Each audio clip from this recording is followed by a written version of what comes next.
Unfortunately for U.S. citizens, political corruption and fraud have become the top grossing businesses in the United States. Think I'm wrong? Ask yourself, what benefits did the U.S. taxpayer receive since 2008 for the $176,000 or 263.94% increase in their portion of federal debt that they and their heirs are going to have to pay off? Since 2008, federal debt has increased by $29.47 trillion, an amount that could have rebuilt the U.S.'s infrastructure, revitalized the U.S. educational system, fed every hungry child in the United States for the next 18 years, and ended the homeless epidemic. Not just once, but twice over. Let's compare what the first $14 trillion of this $29.47 trillion that politicians pissed away during the financial crisis did versus what could have been done, starting with the homeless epidemic. This is the U.S. Bank building in Los Angeles in 2005. This is the same U.S. Bank building in 2019, after the federal government cranked up nearly $14 trillion in deficit spending in the name of economic stimulus. Let's take a look at the hard numbers, then you be the judge whether or not this escalating epidemic could have been resolved. During the depth of the last recession, the homeless rate was 630,227 in 2009. Let's look at how much of this near $14 trillion in deficit spending it would have taken to end the homeless problem in the United States using a near worst-case cost scenario. On the solution studies I read, estimated cost in 2009 ranged from $97,500 to a maximum of $275,040. I'm going to use the maximum of $275,040. Multiply it by the total reported homeless in 2009 of 630,227. Gives a total cost of $173.338 billion, which is equivalent to 1.26% of 2008 through 2019 federal deficit spending. In other words, to end the homeless problem in the United States, making all U.S. cities far cleaner and safer, it would have required $173.338 billion, or 1.26% of Stage 4 deficit spending. I believe the .gov reported homeless rate is purely fictional, that it was and still is at least 3 times the reported rate. So let's review what it would cost if I'm right, using 1.891 million citizens versus the reported 630,000. Total cost, $520.013 billion, or 3.79% of the 2008 through 2019 federal deficit spending of $13.719 trillion. Next time you're walking through a U.S. city shelling out dollar bills as multiple vagrants plead with you for drug money, think to yourself, the majority of these people could have been productive parts of society by now had politicians allocated 1.26 to 3.79% of the 2008 through 2019 deficit spending to help them re-enter society. Sure tells you a lot about the priorities and character of U.S. politicians. While we're at it, let's take 45 seconds to review what it would cost to feed the 16 million children in the U.S. that struggle with hunger every day. Am I wrong thinking this is a totally unacceptable problem for a country like the United States that could be resolved today by feeding these kids a hearty, healthy breakfast and a heavy but nutritional late lunch at school? Weekends and non-school days leave the school cafeterias open for them and their families, similar to what they did during the Great Depression. Bottom line cost to feed these 16 million hungry children from age 0 to 18, $1.529 trillion. This assumed food costs did not increase by more than 500% between 2008 and 2026. This $1.529 trillion is an amount equivalent to 11.15% of federal deficit spending between 2008 and 2019. Think about this. The U.S. would have never had a hungry child since 2008 for 11.15% of the $13.719 trillion in deficit spending politicians cranked up between 2008 and 2019. Bottom line, to have ended the homeless problem, assuming I'm right and it's 3 times worse than reported, and to feed every hungry child in the United States from 0 to age 18, it would have consumed 14.94% of federal deficit spending between 2008 and 2019 of $13.719 trillion. By 2019, it should have been clear that economic stimulus did work extremely well for the federal government, the Federal Reserve, the bailed out banks, and the majority of big business. The only one it didn't work for was the U.S. citizen, whose quality of life and their children's quality of life was devastated by over a decade of extremely corrupt and incompetent politicians. Think about this as I quickly review Franklin D. Roosevelt's New Deal. The New Deal fueled the United States out of the Great Depression in the 1930s. I'm going to touch on the basics of what the New Deal did and what it cost.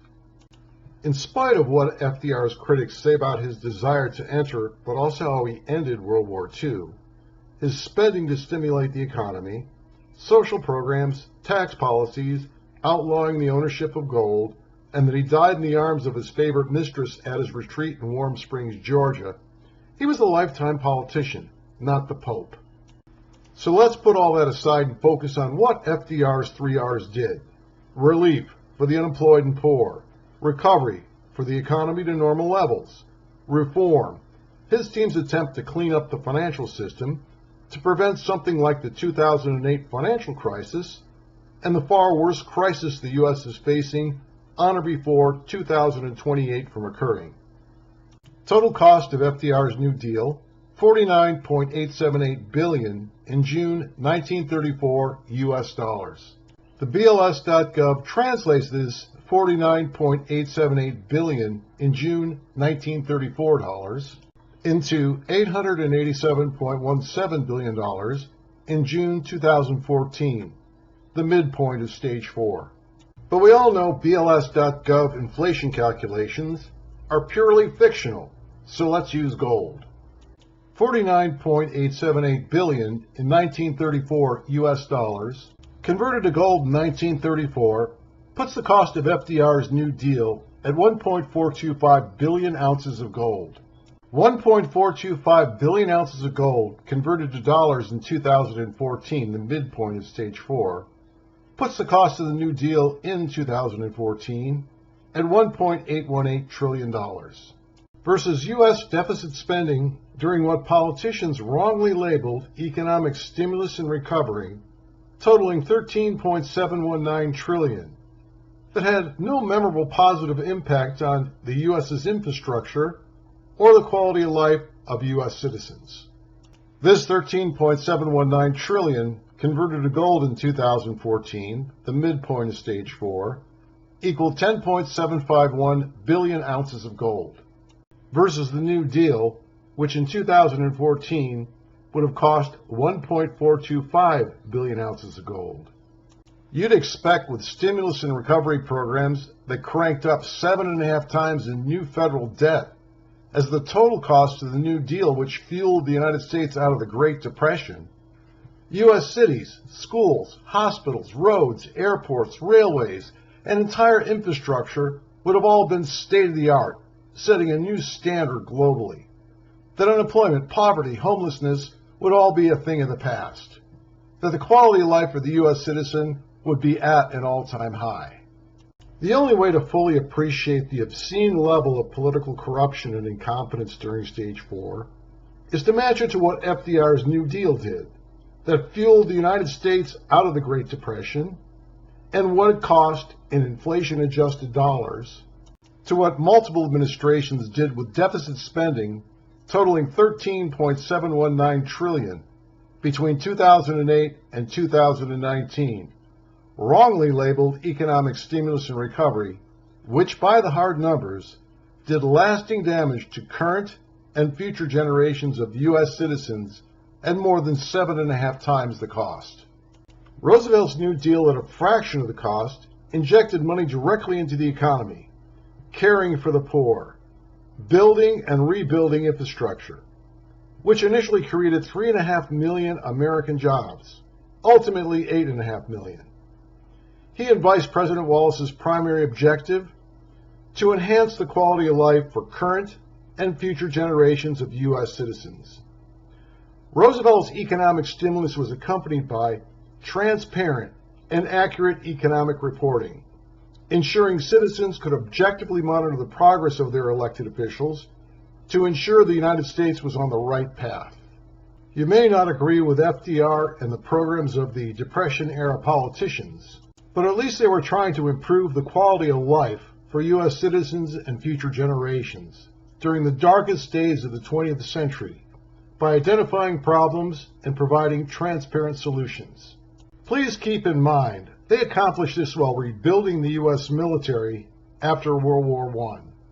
While they dealt with Emperor Hirohito of Japan, dictators Mussolini from Italy, and Hitler of Germany, while cozying up with dictator Stalin of the USSR as an ally in preparation of World War II. While dealing with this global turmoil, FDR and his team enacted bank stabilization and financial reform, economic stimulus and stabilization, public works, including thousands of infrastructure projects, historic preservation programs, regulation of trade, transport, and communications, labor laws, housing aid and mortgage reform, farm assistance, national parks, land and wildlife conservation, literally several thousand arts and cultural programs. Here's some of what the New Deal did and funded. Jobs created during the New Deal. Initially 3.5 million, total 8.5 million, equivalent to 6.39% of the population. The majority of these created jobs trained unskilled men to learn new professions as they carried out public works infrastructure projects, which built and revitalized roads, rebuilding and erecting new civilian and government buildings. These WPA and CCC members spent over 6.5 million man-hours fighting fires during the Dust Bowl, which was one of the worst droughts in U.S. history. As the drought abated and eventually ended, the Civilian Conservation Corps replaced and created new forests by literally planting over 3 billion with a B trees, building what was at the time state-of-the-art high-speed railways, canals, bridges, flood control and retaining walls, massive dams that have provided power, clean water, and recreation to millions of U.S. citizens for over 80 years, and hundreds of billions of dollars in revenue for federal, state, and local governments. New Deal programs brought electrical power for the first time to many rural areas, trained production line workers, modernized sewage systems, repaired and laid thousands of miles of water and sewage pipe, celebrated patriotism by building national monuments like Mount Rushmore, rewarding these hard-working Americans training, motivation, and accomplishments with a new profession and the pride of a paycheck rather than the humiliation of a welfare check. New Deal WPA programs built or modernized over 55,000 federal, state, and civilian buildings. Here are a few. The Federal Triangle Complex in Washington, D.C. The Federal Reserve Bank Building. U.S. Customs House, Philadelphia. U.S. Post Office, Philadelphia. Federal Building, 90 Church Street, Lower Manhattan. Federal Building, San Francisco. Fort Knox. The National Archives Building, Washington, D.C. Garcia Federal Building, San Antonio, Texas. U.S. Department of the Interior, Washington, D.C. IRS Building, Washington, D.C. Justice Building, Washington, D.C. Lautenberg Courthouse, Newark, New Jersey. Federal Building, Lexington, Kentucky. The Oregon State Capitol. Lynn County Courthouse, Oregon. Agriculture Building, Washington, D.C. The Griffith Observatory in California. The Jefferson Memorial, Washington, D.C. Scores of museums, aquariums, and exposition centers. During the New Deal, FDR and his team, knowing the U.S. was facing World War II, motivated Congress and the Senate to approve and build more than 30 warships, approve and fund refits and updates for the remaining fleet, approve and fund the design and tooling up to build even more. These ships helped decide the outcome of World War II. Ships that were built include the USS Washington, pictured here, the North Carolina, pictured here, South Dakota, the Indiana, the Massachusetts, the Alabama, the Iowa, the New Jersey, the Ranger, the Yorktown, the Enterprise, the Wasp, the Long Island, the First Hornet, CV-8. Warships that had refits in the 30s in preparation for World War II included the West Virginia, pictured here, the Idaho, the New Mexico, the Mississippi, the Saratoga, and the Lexington CV-2. Here's what 8.85% of the $13.719 trillion in deficit spending between 2008 through 2019 could have done for the defensive capabilities of the United States military. A fraction of this 8.85% could have paid for 23 nuclear-powered aircraft carriers with unlimited range that could accommodate 100 fighter, attack, and support aircraft. Cost per carrier, $11 billion. Total cost for 23 carriers, $253 billion. This would have increased the number of aircraft carriers in the U.S.'s fleet from 46 to 69. Aircraft carriers need an average of 100 planes, 70 fighter jets, 10 attack, and 20 support. Average cost per plane, $96 million. Cost for 100 planes per carrier, $9.6 billion. Total cost to provide 100 planes for 23 carriers, or a total of 2,300 planes, $220.8 billion. Each carrier has a minimum of 3 escort destroyers. Many of the current destroyers are more than 15 years old, with outdated ordnance that can't be refitted. The new destroyers are stealth, faster, have longer range, contain laser interception, and hypersonic missiles. Cost per escort destroyer, $4.24 billion. Cost for 3 escort destroyers per carrier, $12.72 billion. Total cost for 69 escort destroyers for the 23 new carriers, $292.56 billion. This is a carrier strike group. Total currently in active service, 46. To increase the number of carrier strike groups by 50% to 69, it would have taken $766.36 billion of the 2008 through 2019 $13.719 trillion in deficit spending. This is a Columbia-class ballistic submarine, which is scheduled to start replacing the outdated ballistic subfleet starting in 2028. The Columbia-class submarines are faster, can run deeper, have superior and quieter propulsion, is equipped with 16 missiles. Each missile contains 133 guided Trident nuclear warheads. Total guided warheads per sub, 2,128. Total disclosed ballistic nuclear submarines in the U.S.'s fleet, 18. Total nuclear warheads on these ballistic submarines, 38,304. Enough to scorch the entire planet several times over. Cost of replacing the entire ballistic subfleet, $7 billion per sub, or $126 billion. This is a Virginia-class attack sub. It's the newest in the U.S.'s fleet. These subs have radical improvements in stealth, speed, depth, and ordnance. Imagine the existing attack subs as pagers and flip phones, and the Virginia class as an iPhone 16 Plus. Originally projected at $2.9 billion per sub, they're now expected to come in at $4 billion. Total cost to replace the entire fleet, $208 billion. The B-2 is the most advanced hypersonic heavy strategic bomber we know about. It's currently able to penetrate dense anti-aircraft defense systems and deliver on-target 80 500-pound conventional warheads or 16 2,400-pound thermonuclear warheads. To double the number of B-2 stealth bombers from 20 to 40, it would cost $42 billion.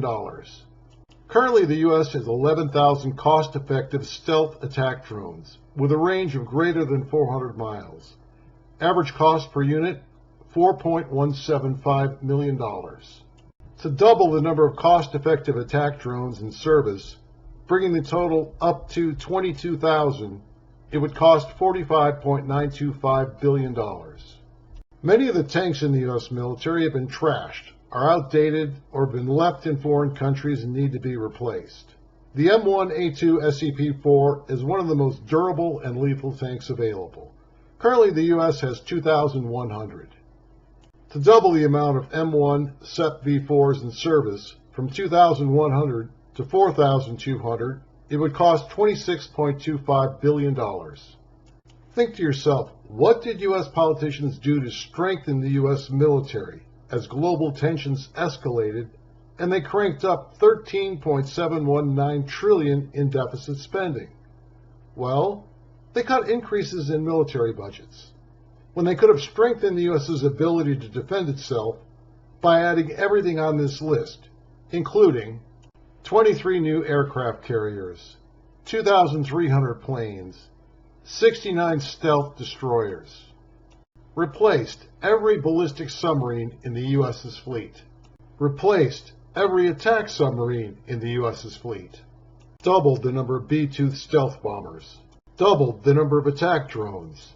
Doubled the number of M1A2 SCP V4 tanks. The total cost of this military overhaul would have been $1.215 trillion, or 8.85% of the $13.179 trillion in deficit spending from 2008 through 2019. New Deal WPA programs built 4,026 schools, helped fund the construction and updates on thousands more. Here are just a few of the schools New Deal programs built and or funded. The majority of these schools are still open today, and most, after 80 years, are really showing their age. Imagine what any building that's maintained with limited funding would look like after housing several hundred teenagers 10 hours a day for 80 plus years. They were also designed to educate a fraction of the students that currently attend these schools in the 21st century. Technically, they were built in the 1930s, when there were less than 1,000 homes in the entire United States that had televisions, less than 21,000 with radios, less than 17,000 with telephones. The sad part, many of these schools are severely lacking the technical capabilities to give the attending students the tools they need to learn how to be globally competitive in the 21st century. And in the 1930s, safety issues for students were entirely different than the 21st century. Less than half of these schools have been properly updated to keep students safe. As with the majority of what is important to U.S. citizens, politicians during Stage 4 ignored the deteriorating public school system, which resulted in very little of their 2008 through 2019 $13.719 trillion deficit spending spree being allocated to the maintenance and upgrades of U.S. public schools.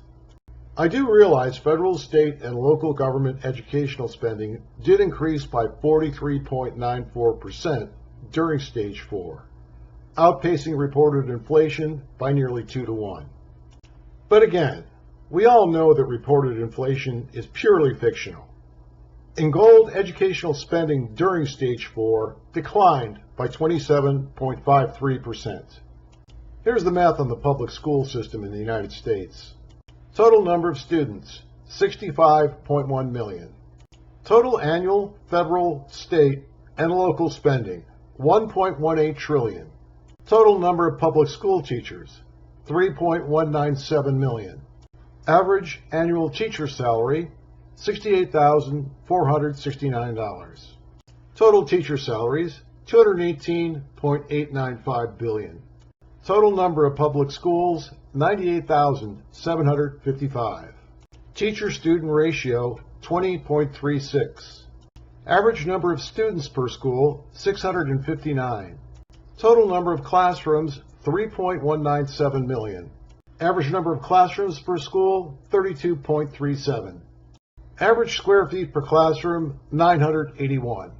Total classroom square feet, 3.136 billion. Total square feet for offices and common areas, 2.258 billion. Total square feet of all public schools, 5.394 billion. Current average annual spending per student, $18,125, K through 12.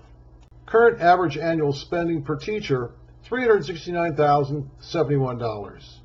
Current average annual spending per school, $11,947,942. Do these overcrowded, understaffed U.S. classrooms with their small, cheap desks look like they belong to the fourth most advanced country on the planet, who spends more per student than 41 out of the world's top 44 economies? The global ranking for the U.S.'s educational system tells the story of just what kind of education U.S. students are getting. Currently, it's ranked 33rd out of the world's top 44 advanced economies. Think about that. Third in spending, 33rd in academic performance.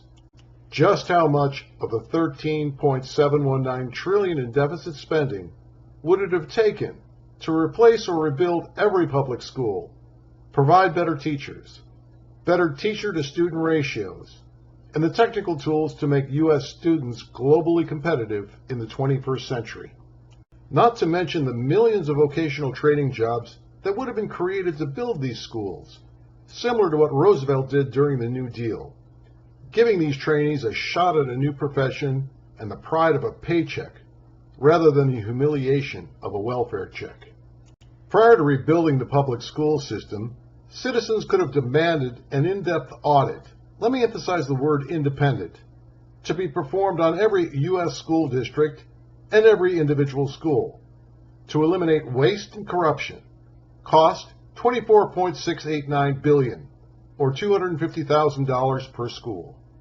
Let's assume, with the reward of a usable education, proper nutrition at school, a safe place to be 6 to 10 hours a day, that public schools attract a portion of the 28% of the U.S. children that have dropped out back into school, increasing enrollment by 7.53% to 70 million. Average number of students per school, 640, down 2.91%.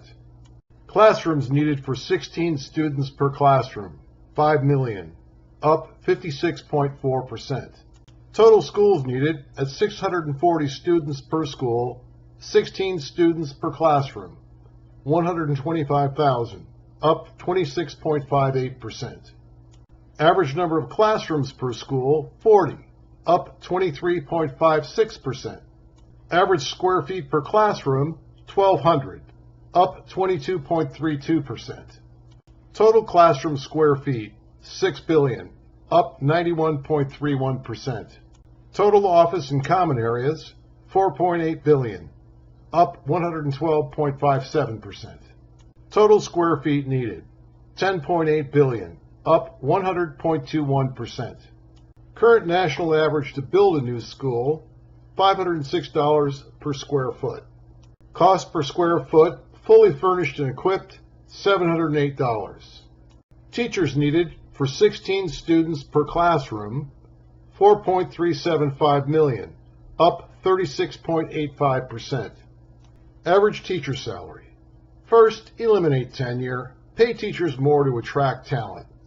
$82,163 a year, or up 20%, might do it. Get rid of the slugs that preach and hire talented teachers that teach.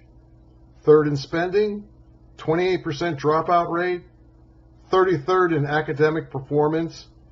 It's time for tenure to go and make teachers teach to keep their jobs. Total teacher salaries includes additional teachers and raises, $359.46 billion, up 64.22%. Students per teacher, 16, down 21.43%. Total cost for 5 uniforms, 2 pairs of shoes, and one $750 school-issued and monitored computer for 70 million students, $119 billion. Total cost of all new or completely rebuilt, safe, modernized, and fully equipped schools, uniforms, and computers, $7.794 trillion, which would have consumed 56.82% of the 2008 through 2019 federal deficit spending. The very sad part about this, if they had started the new school system in 2008 during economic stimulus, it would have been done by now. And these children would have at least something to show for the $35 trillion in debt they'll be paying off. Think of the jobs building these new schools would have created, which could have taken millions of the 59 million U.S. citizens currently on welfare off, by training them in a new profession, enabling them to work, get paychecks, and giving them the pride in knowing they helped rebuild the United States.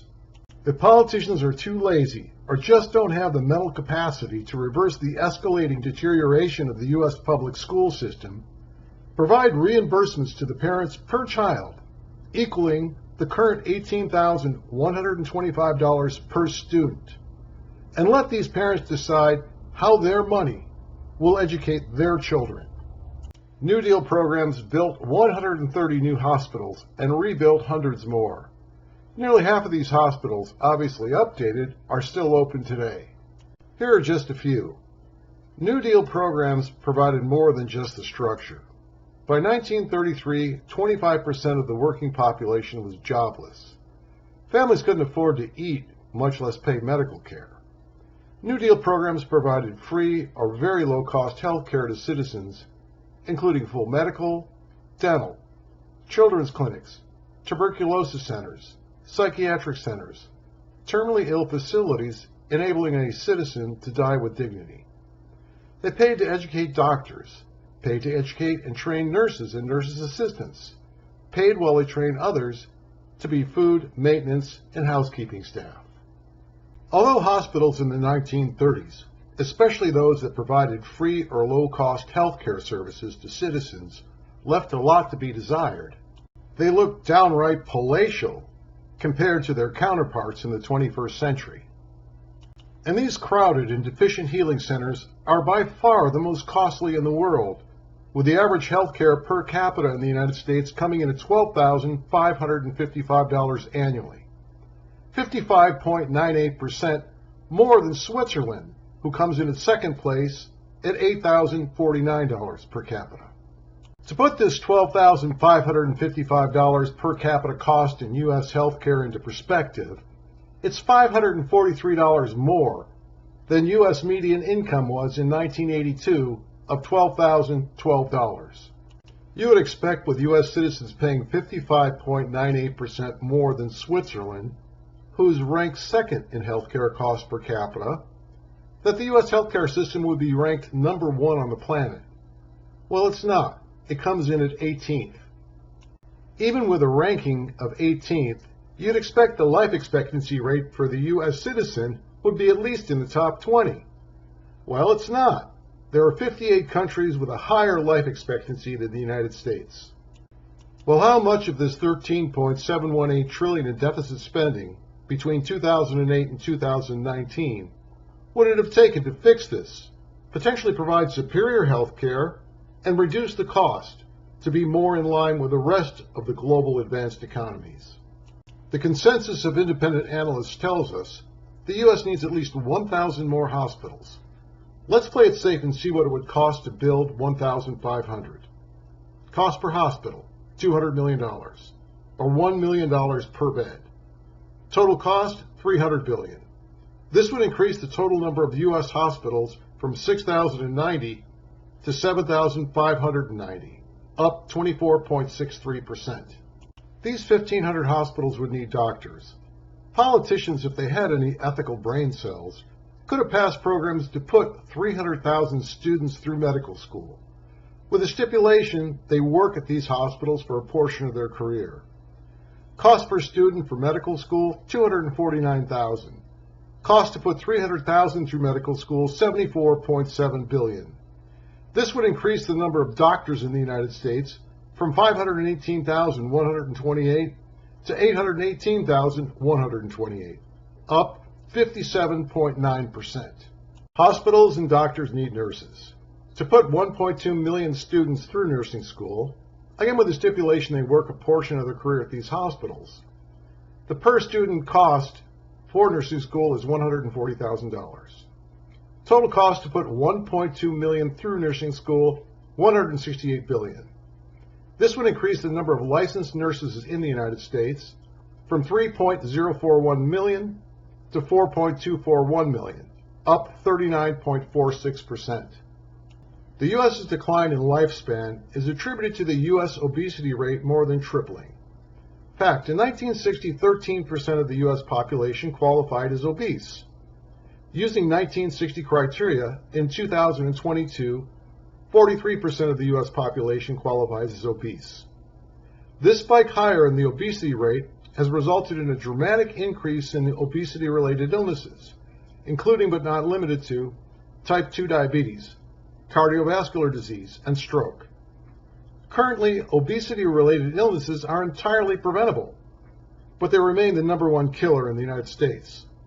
The cost of health and obesity awareness programs, $132 billion. Maybe focus more on teaching elementary school students about health, rather than gender identification confusion theory. Total cost to potentially reverse the downtrend in U.S. healthcare to up, $674.7 billion, or 4.92% of the 2008 through 2019 federal deficit spending. New Deal programs built more than 29,000 bridges and tunnels. Some of the more notable New Deal WPA projects include the Lincoln Tunnel under the Hudson River, connecting Weehawken, New Jersey to the west with Midtown Manhattan and New York City to the east. The Triborough Bridge, which connects 125th Street in Manhattan over the East River to St. Anne's Avenue in the Bronx. The Golden Gate Bridge, which connects San Francisco over the San Francisco Bay to Marin County. The Overseas Highway. This 1930s miracle of engineering and construction is a 133-mile, 182-kilometer series of highways and bridges that connects mainland Florida all the way through the Florida Keys to Key West. Keep in mind, these tunnels and bridges were designed by men who grew up with horses and cars sharing the same streets. They obviously didn't have computers, but were still able to design these magnificent tunnels and bridges using novel engineering theory, with their only tools being mathematical reference books, drafting tables, and slide rules. They were built by WPA workers who trained on the job. The majority of these workers had no previous bridge building experience prior to being part of the WPA, but with their on-the-job training, they completed these bridges, and they literally connected the United States, enabling cost and time-efficient transportation and trade. Here are more of the New Deal WPA projects. These epic bridges were engineering miracles, built by men in the 1930s who conquered heights, weather, tides, and currents, using unbelievably archaic steam-powered construction equipment. Over 90% of these bridges and tunnels are still in use today. They accommodate hundreds of millions of cars, trucks, and tons of cargo daily. Sadly, after more than 8 decades of operation, during the last 3, the majority of these bridges have perpetually exceeded their maximum traffic and cargo levels, and at nearly twice the vehicle speed that they were designed for. According to the U.S. Highway Administration, there are 78,800 bridges that have been qualified as structurally deficient.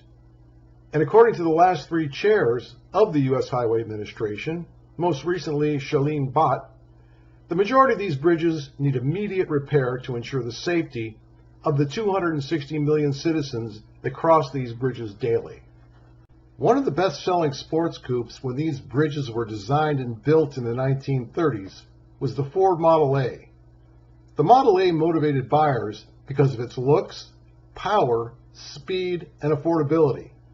Horsepower, 40. Top speed, 65 miles an hour, 105 kilometers per hour.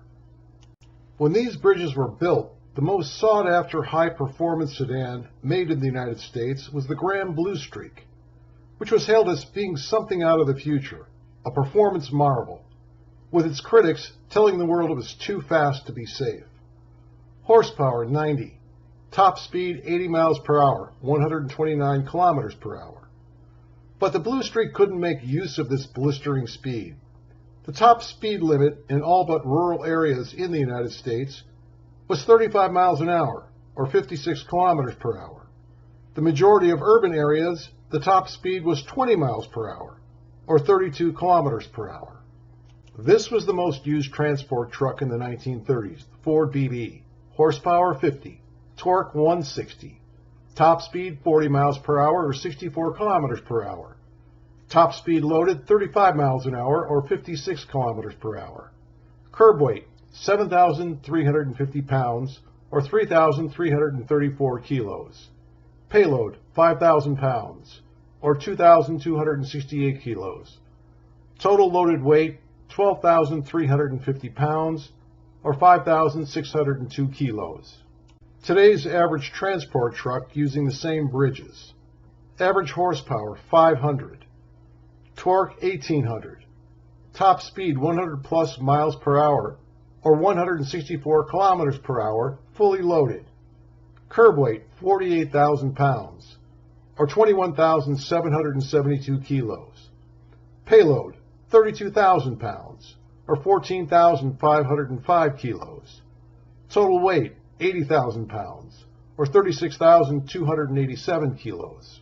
Do you honestly believe the crews that designed these bridges in the 1930s had a clue that in 80 plus years their bridges would be accommodating these monsters that are nearly 5 times longer, weigh 6.5 times as much, and are 3 times faster than the trucks of their day that fully loaded, weighed less than 1/6 as much, and traveled at less than half the speed?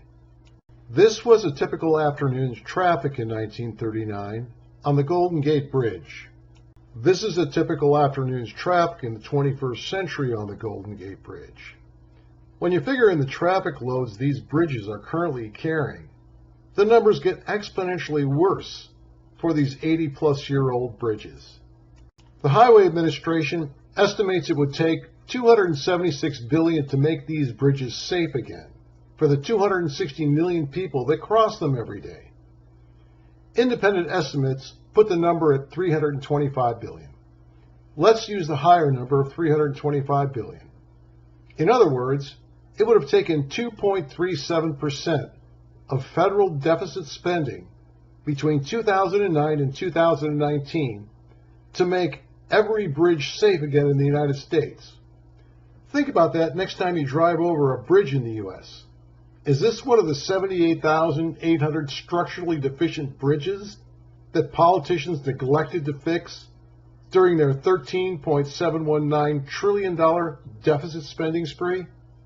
One last thing that might take some of these 78,800 bridges off the structurally deficient and onto the updated safe list is if they actually use bridge tolls for bridges. New Deal programs built scores of hydroelectric dams. Here are some of the more recognizable projects. The Hoover Dam, located on the Colorado River between Nevada and Arizona. The Kerrhead Dam in Montana.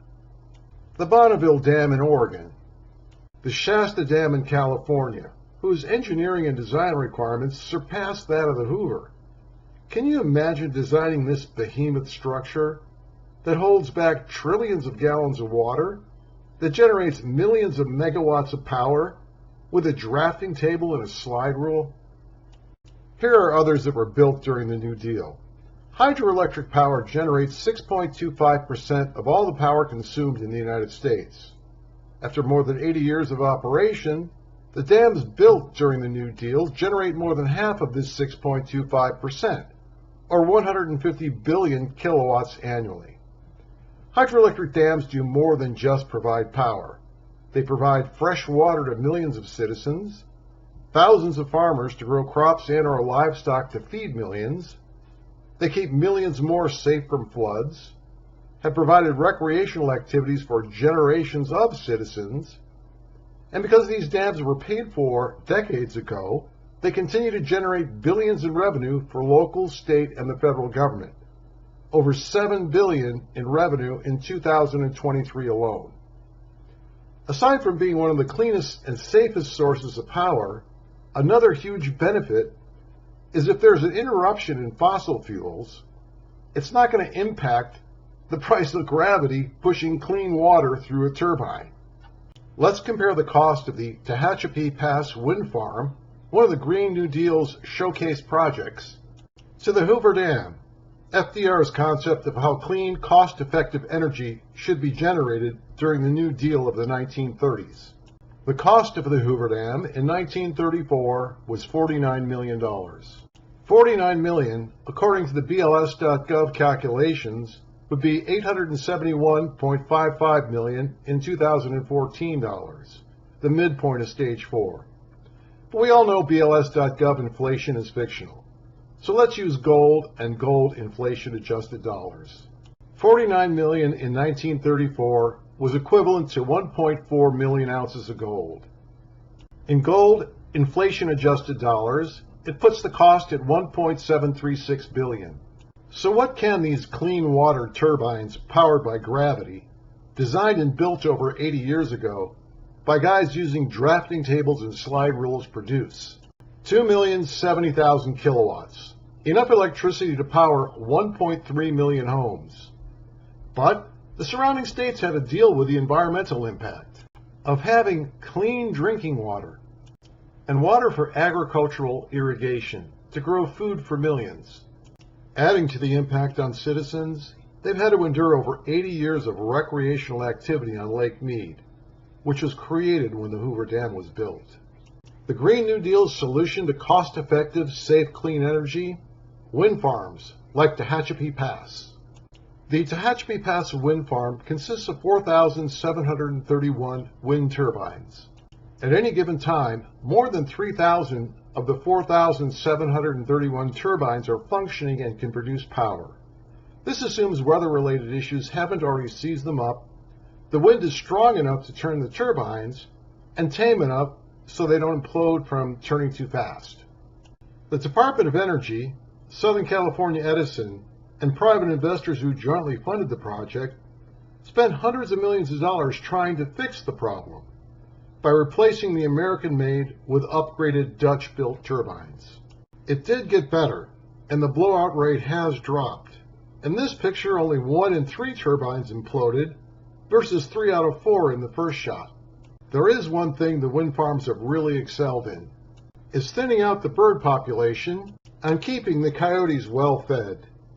Cost of the Tehachapi Pass wind farm, a showcase project for the Green New Deal, $2.875 billion. This is only $2.003 billion more than the Hoover Dam in BLS.gov inflation-adjusted dollars, and only $1.139 billion more than the Hoover Dam's $1.736 billion in gold inflation-adjusted dollars. What kind of power does this new Green Deal showcase project generate?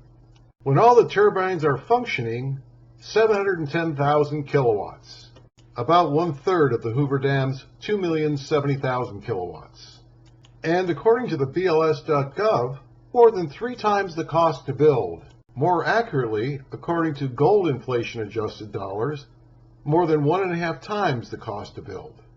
Just how much of this $13.719 trillion in deficit spending between 2008 and 2019 would it have taken to put the U.S. on the right path to clean energy?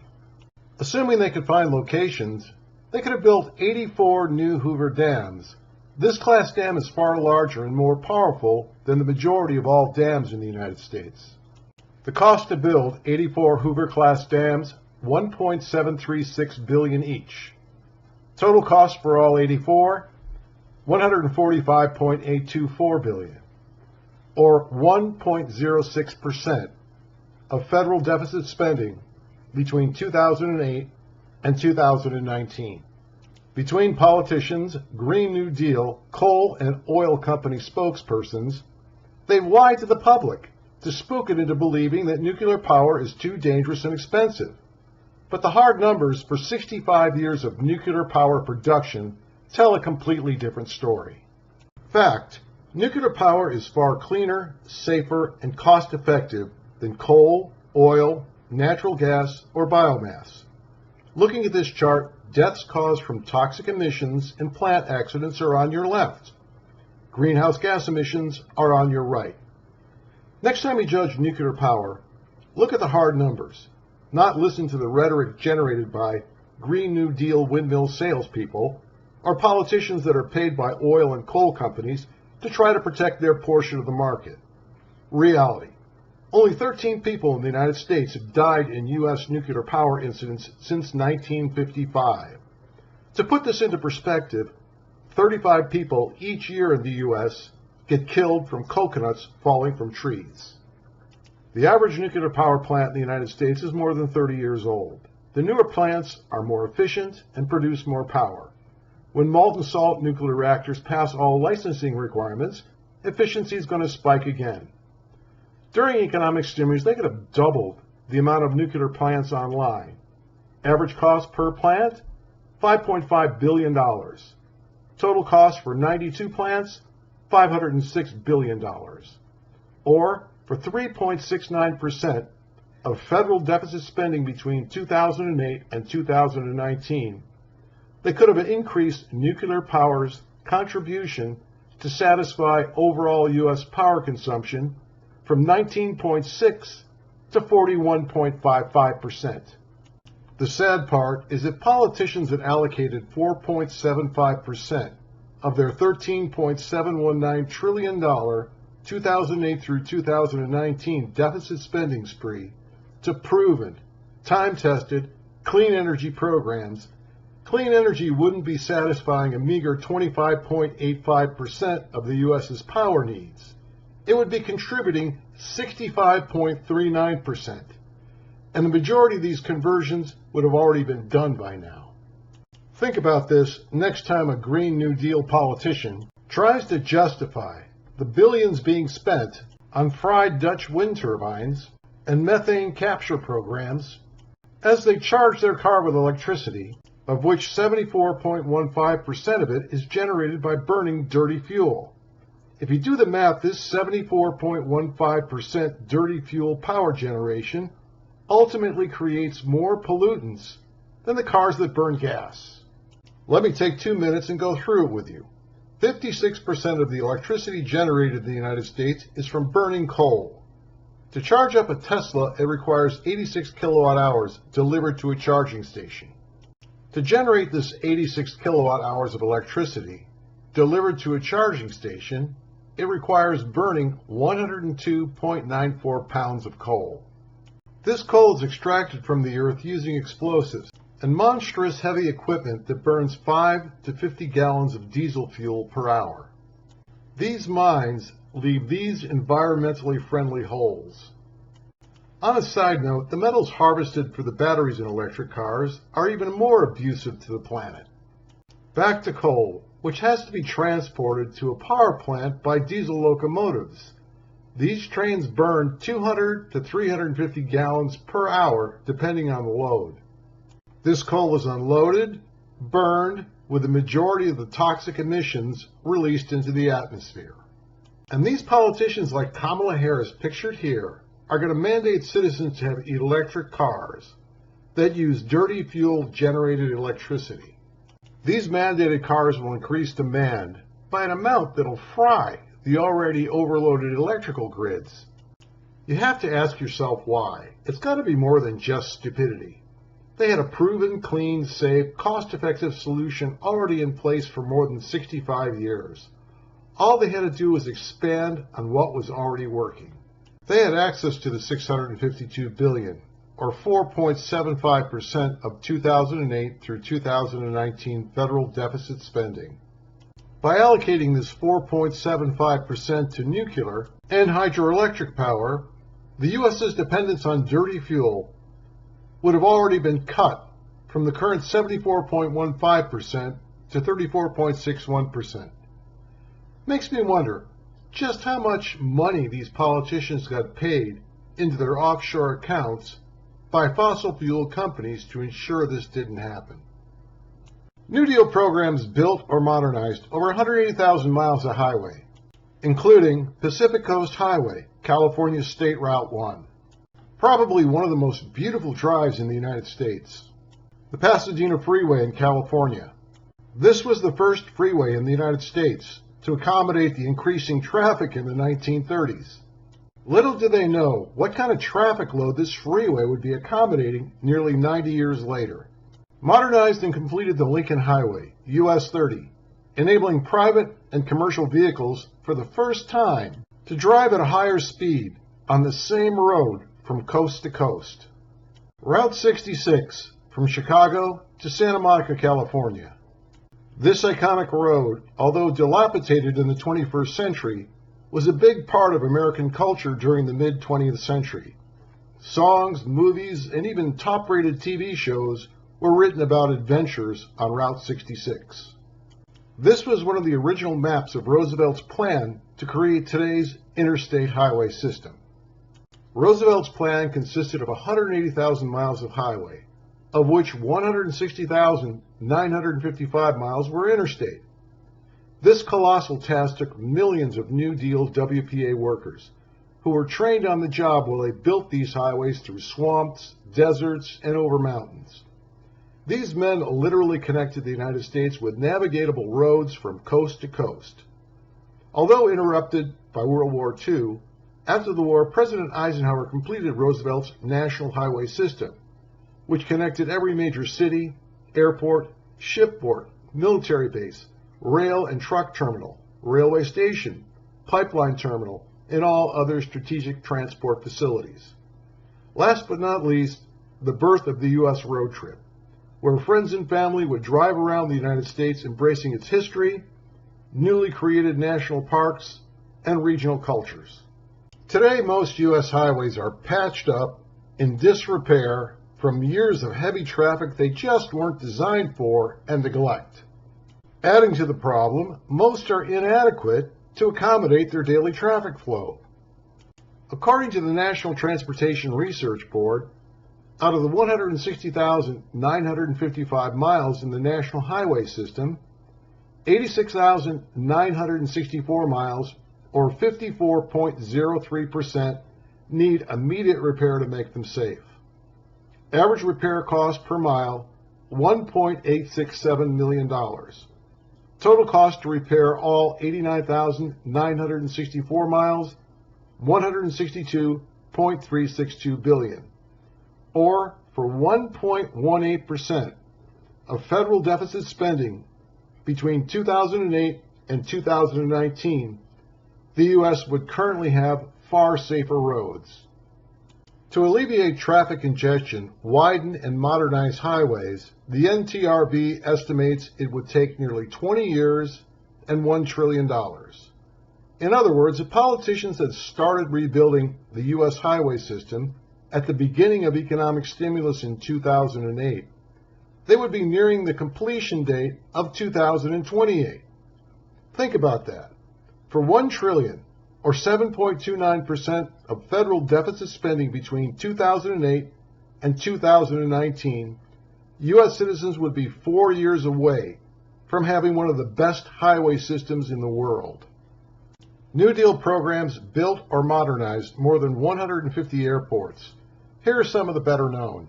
Sunset Field in Washington State, now Spokane International Airport. San Francisco Airport, San Francisco today. Salt Lake City Airport, Salt Lake City today. Arlington, Virginia Airport, Arlington, Virginia today. Philadelphia Airport, Philadelphia today.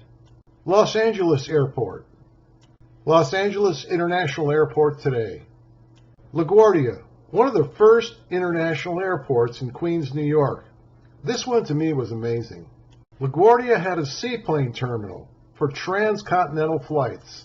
You could board one of these behemoth two-story Boeing 314 Pan Am Clippers, take off with engines roaring and a cocktail in hand, and literally with fuel stops fly any place on the planet. Because these planes took off and landed on water, there were no limits to the adventures you could have. The Pan Am Clippers were fitted with several lounges, enabling you to move freely around the cabin and interact with other passengers. Areas for breakfast, lunch, or a drink, while you enjoyed the sights below as you cruised by at 188 miles per hour or 302 kilometers per hour. Or in the dining room that provided freshly cooked food served to you on fine china by a uniformed staff offering a full bar or your choice from over 30 different wines. When you were down for the count, you could retire and stretch out in your private sleeping cabin for a good night's rest and wake up in your destination. This is LaGuardia Airport today. It accommodates over 30 million travelers each year. Another WPA project was rebuilding the Naval Air Station in Lakehurst, New Jersey, to improve landings, service, storage, and takeoff for rigid airships. Until 1937, it was believed that these grand airships were the future of air travel. The Empire State Building in Manhattan was even built with a docking station intended to load and unload passengers. Pictured here is the Graf Zeppelin flying over San Francisco. This airship circumnavigated the world, including flights over the Arctic. During its 9 years of operation, it made over 590 flights and had flown over 1 million miles, or 1.7 million kilometers. Shortly after the Hindenburg crash in May of 1937, governments determined flammable hydrogen was just too dangerous. The Germans, unable to obtain non-flammable helium, were forced to take their entire hydrogen airship fleet out of service. It's a shame the brilliance of the German engineers was overshadowed by a hostile dictatorship that negated Germany's ability to obtain non-flammable helium. Who knows what these airships could have developed into during the 20th and the 21st centuries. In their day, during the 1920s and 30s, now consider the engines they were working with. These lighter-than-air ships cruised at 85 miles an hour, or 136 kilometers per hour. Their fuel burn was 130 gallons, or 492 liters per hour, into a headwind. With the wind, they could run on one engine at a lower RPM, maintain speed with even less fuel consumption. These airships were literally floating hotels that used steel frames, suspension cables, and bags filled with 7 million cubic feet of gas. Originally designed for non-flammable helium, when the U.S. wouldn't sell helium to the Germans, they decided to use highly flammable hydrogen gas instead. These airships had multiple stories, observation decks to watch the world go by at speeds people in the 1920s and 30s just weren't accustomed to, much less 650 feet off the ground. Dining rooms with incredible food and wine served to you by professional, uniformed staff. Multiple elegantly furnished lounge areas, private cabins with heads to freshen up, and sleeping berths. Total transit time across the Atlantic, 58 hours. The WPA project to modernize Lakehurst Field, along with all other building and modernization projects for other airstrip fields, were canceled after the Hindenburg exploded, allegedly from static electricity during docking. Most believe now it was sabotage. In any event, if the Hindenburg had been filled with helium, not hydrogen, this explosion wouldn't have occurred. The crash resulted in 35 out of the 97 passengers and crew being killed, and ended the era of the airship. That is until 2013, when the Airlander project went from the drawing board to building the prototype, which after a few snags, literally on a power line which brought the airship down without any injuries during a test flight, is now expected to be fully licensed as a commercial carrier by 2028. The Airlander will accommodate up to 100 passengers, has multiple lounges, with bar areas, incredible viewing decks, private staterooms, with their own private head. And this is just the first generation of the 21st century airship. It's already 3 times more fuel efficient per passenger, sips less than 40 gallons of fuel per hour, and when cleanly generated electricity becomes available, they intend on going fully electric, so it will be totally green. I'm really looking forward to seeing how this mode of transportation evolves in the coming years. As I see it, modern helium airships are a long overdue travel option. And best of all, it doesn't need a congested billion-dollar-plus airport to land at. It has the capability of landing nearly anywhere. So how much would it have taken out of the $13.719 trillion in deficit spending to start taking air travel from this atrocity to civilized again? Well, the cost to build 150 new airports for traditional planes at $1 billion per airport, with expedited check-in for pre-qualified business travelers, and another 150 airports for alternative aircraft that have vertical takeoff and landing at $300 million apiece, with total out at $195 billion. In other words, for 1.42% of 2008 through 2019 deficit spending, we could have already reversed the trend in air travel from down to up. Roosevelt's New Deal built or modernized thousands of miles of railroad track, done by WPA workers who often learned how to lay, modernize, or repair track using primitive equipment while on the job.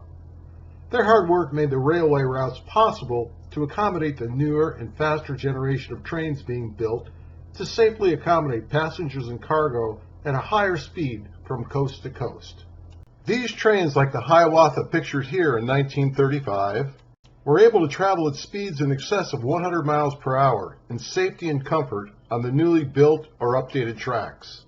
In 1935, during your trip on the Hiawatha, you could enjoy a cup of coffee or other refreshment in the bar car, or relax in the observation car as you watch the scenery speed by at an average of 76 miles per hour to a maximum that exceeded 100 miles an hour, or enjoy a meal in the dining car. On today's Hiawatha run, which takes the exact same route, the average speed for this exact route now is 57 miles an hour, top speed 79 miles per hour, or an average speed now that's 19 miles an hour slower than in 1935. However, because of the condition of the tracks in the United States, the top speed on the majority of U.S. railways is now a maximum of 79 miles per hour. They still have an observation car. Seating now on the Hiawatha is pathetically comparable to economy air travel. There is no bar car. You are allowed to bring your own beverages, but if it contains alcohol, you must consume it in a private sleeping car if you have one. You're not permitted to drink it in public areas. Forget about a dining car. On this route in 2024, there's not even a vending machine on this train. Joey Haddon, who writes reviews on business class train travel, in her article she tells us Amtrak was the worst experience to date, and twice the cost of her favorite carriers in Canada and Italy. Overall reviews for Amtrak, 1.6 stars out of 5, and 2 or less in every category. Amtrak, who's been run on taxpayer subsidies for the last 50 years, hasn't shown a profit in any of those 50 years. Yet the CEO of Amtrak makes $490,000 per year, $90,000 more than the President of the United States. But how's the efficiency of the U.S. rail freight holding up compared to 1935? Well, in 1935, the average speed of a freight train was 36 miles per hour, and people could set their watches by how timely their stops were. In 2023, now I had to check this with several sources because I had a hard time believing it, freight trains designed to travel at 70 plus miles per hour now move at an average speed of 23.25 miles an hour, or 12.75 miles an hour slower than in 1935. Tracks get congested and arrival times are random. Derailments now average 1,087 per year. This comes out to 21 per week. 1/3 of these derailed trains have hazardous or toxic cargoes on board. These slower speeds in the majority of the derailments are attributed to worn-out, structurally deficient track.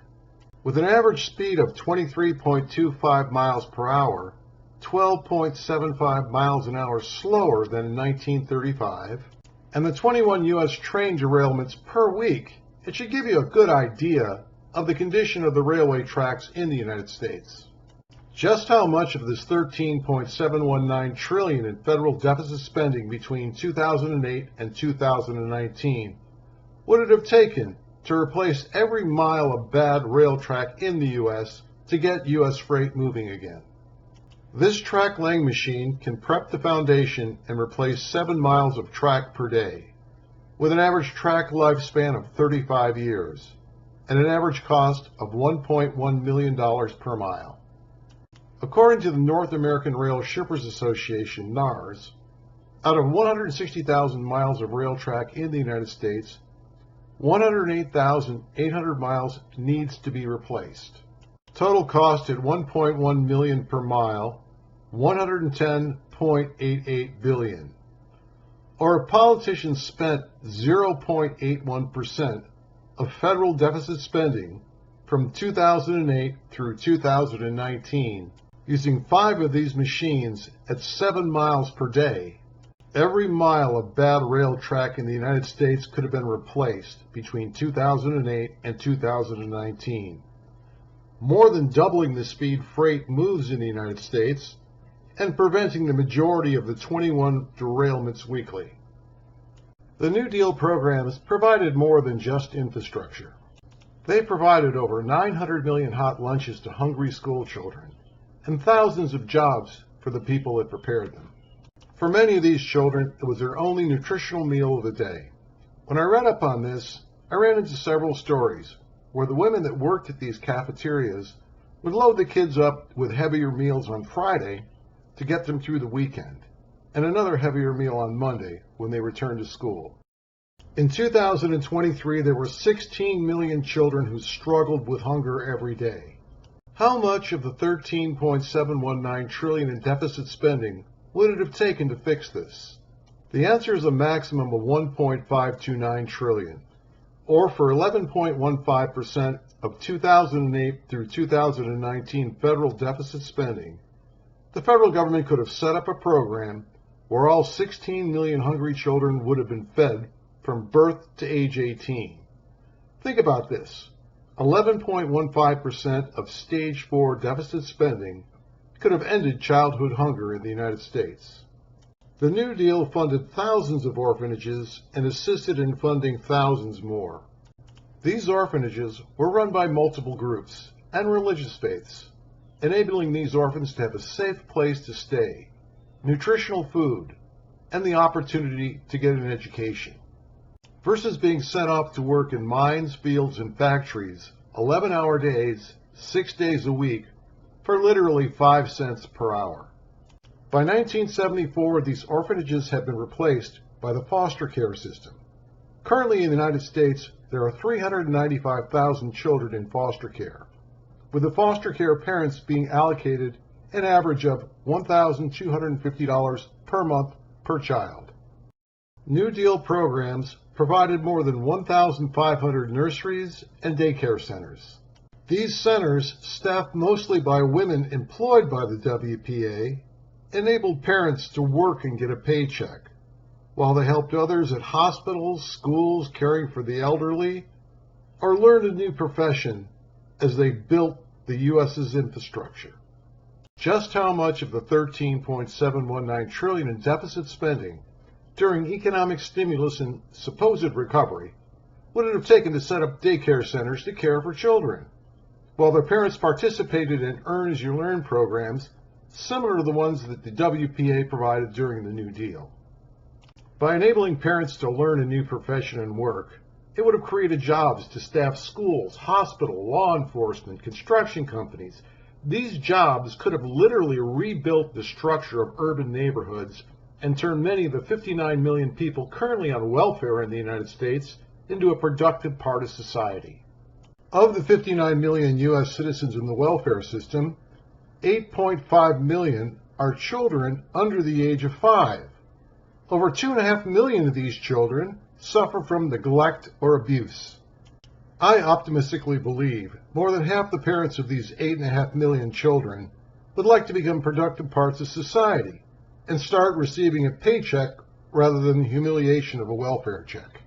To provide daycare for these 5 million children using programs similar to the WPA in gold inflation-adjusted dollars, it would cost an average of $8,200 per child per year. Total cost to provide daycare for all 5 million children for 5 years, $205 billion. In other words, for 1.49% of federal deficit spending, they could have provided a solution for millions of citizens to extract themselves from the escalating welfare culture in the United States to becoming a productive part of society. I guess politicians just don't care about the fact 38% of the children in the United States aged 5 and under are living in households that receive public assistance. 35% of the kids aged 6 through 10. 32% of those aged 11 to 15. In the 21st century, politicians on both sides of the aisle should be ashamed of themselves for not making any efforts to correct this, and the media for not reporting it. New Deal programs funded over 225,000 concerts and thousands of plays during the depths of the Great Depression. These free concerts and plays not only boosted citizen morale, it saved the jobs of these creative professionals, enabling them to preserve in their work a multifaceted look at this period in the U.S.'s history. Art during the New Deal. New Deal cultural programs funded over 500,000 works of art, with many of the paintings and murals telling a story about the struggles, dreams, political and fiscal differences of the population during the 1930s, enabling future generations to better understand this dark period as the U.S. navigated through the Great Depression and prepared itself for a world war with an uncertain outcome. The New Deal Writers Program. This program enabled creative minds to have the time to write countless books, both fictional and non-fictional. Without this program, many of these authors and their works wouldn't have existed. John Steinbeck was one, who went on to win the Pulitzer Prize in 1940 for his novel The Grapes of Wrath. This and other works from these authors give us insight into the mindset of those living in a country with a collapsed economy while it prepared for the largest war in human history. Cost in the 21st century to fund 1 million concerts, plays, art shows, and cultural programs, done primarily by new contributors at an average cost of $50,000 per event, $50 billion, or 0.36% of Stage 4 deficit spending. National parks created during the New Deal. Great Smoky Mountains, North Carolina. Shenandoah, Virginia. Olympic, Washington. Kings Canyon, California. Isle Royale, Michigan. National parks revitalized and made more visitor-friendly during the New Deal. Yellowstone, Wyoming. Yosemite, California. Mount Rainier, Washington. Glacier Mountain, Montana. Rocky Mountain, Colorado. Lassen Volcanic, California. Zion, Colorado. And Grand Teton, Wyoming. Just how much of the 2008 through 2019 $13.719 trillion in deficit spending would it have taken to revitalize every national park in the United States? To revitalize and preserve the 63 national parks in the United States for future generations, it would cost an average of $363 million per park, or $25 billion, equivalent to 0.18% of Stage 4 deficit spending. Let's summarize this. The cost of the New Deal, $49.88 billion in 1934 dollars. In 2024, we can still see and measure what the New Deal did and confirm the 8.5 million jobs it created. In 2014, the midpoint of economic stimulus and supposed economic recovery, according to the BLS.gov, in BLS.gov inflation-adjusted dollars, the New Deal would have cost $887.17 billion, which we all know is absurd. But it does confirm the extent the federal government has been lying about inflation. In gold inflation-adjusted dollars, the cost of the New Deal is a more believable $1.818 trillion, or more than twice where the BLS.gov prices it. Cost of the Obama-Biden economic stimulus and Trump-Pence recovery programs, $13.719 trillion, or more than 7.5 times the cost of the New Deal. Let me ask you, can you name where this $13.719 trillion went? Well, you're not alone. Even the politicians who spent the money can't or won't say where it went. This $13.719 trillion in deficit spending had no measurable benefit for U.S. citizens, and literally left the U.S. bankrupt beyond the point of no return. To put the cost of this political corruption into perspective, let's summarize what could have been done with this $13.719 trillion compared to what was actually done. Assuming the homeless rate is 3 times worse than reported, 3.79% of this $13.719 trillion in deficit spending could have provided rehab, shelter, job training, or institutionalization, ending the homeless crisis in the United States. Instead of correcting the problem, the federal government decided to lie about the homeless rate as it continues to escalate. 11.15% of this $13.719 trillion could have ended childhood hunger for 18 years. Did politicians do this? No. True childhood malnutrition in 2019 was worse at the end of economic stimulus and supposed recovery than at the beginning in 2008. 56.82% could have completely rebuilt the public school system in the United States, enabling U.S. children to be globally competitive in the 21st century. Did politicians do this? No. Instead, the U.S.'s educational system dropped to 33rd out of the top 44 modernized countries. 1.49% of this $13.719 trillion in deficit spending could have provided daycare for 5 million preschoolers, enabling the parents of these children to extract themselves and their families from the U.S. welfare culture by participating in public works programs similar to what FDR did during the New Deal. Did politicians make a commitment to make a difference and do this? No. Both welfare rolls and welfare costs escalated during economic stimulus and supposed recovery. 8.85% of this $13.719 trillion in deficit spending could have enhanced the defensive capability of the U.S. military by providing it with 23 new nuclear-powered aircraft carriers, 2,300 planes, 69 stealth destroyers, double the number of ballistic subs, double the number of nuclear attack subs, double the number of B-2 stealth bombers, double the number of attack drones, and double the number of M1 SEP V4 tanks. Did politicians do this? No, they contained reported military budgets, fought wars that cost thousands of lives, pissed away undisclosed trillions of dollars, and eventually lost these wars. 1.06% of this $13.719 trillion in deficit spending could have built 84 Hoover-class hydroelectric plants, increasing hydroelectric's overall contribution to U.S. electrical power needs from 6.25% to 23.84%.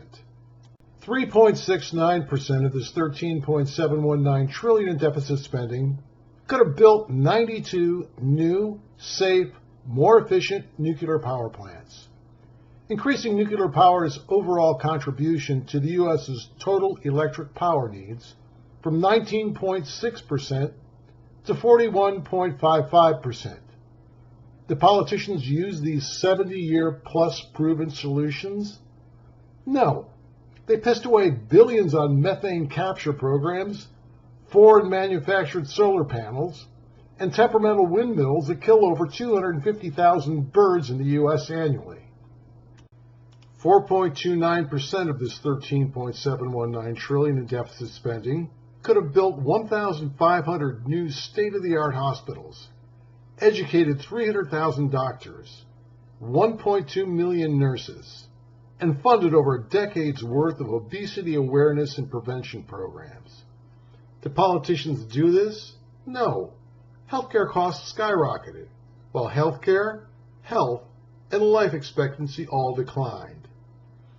After economic stimulus and supposed recovery, the U.S. ranked number 1 in cost, number 18 in care, 59th in life expectancy, number 1 in obesity for high-income countries, number 12 in global obesity for all modernized countries. And U.S. citizens are okay with this? 1.18% of this $13.719 trillion in deficit spending could have rebuilt or replaced all 89,964 miles of deficient highways in the national highway system. Do politicians do this? No. Most highways in the national highway system were in worse shape at the end of economic stimulus and supposed recovery than at the beginning. 2.37% of this $13.719 trillion in deficit spending could have repaired all the structurally deficient bridges in the United States, making them safe for the millions of citizens that cross them daily. Did politicians do this? No.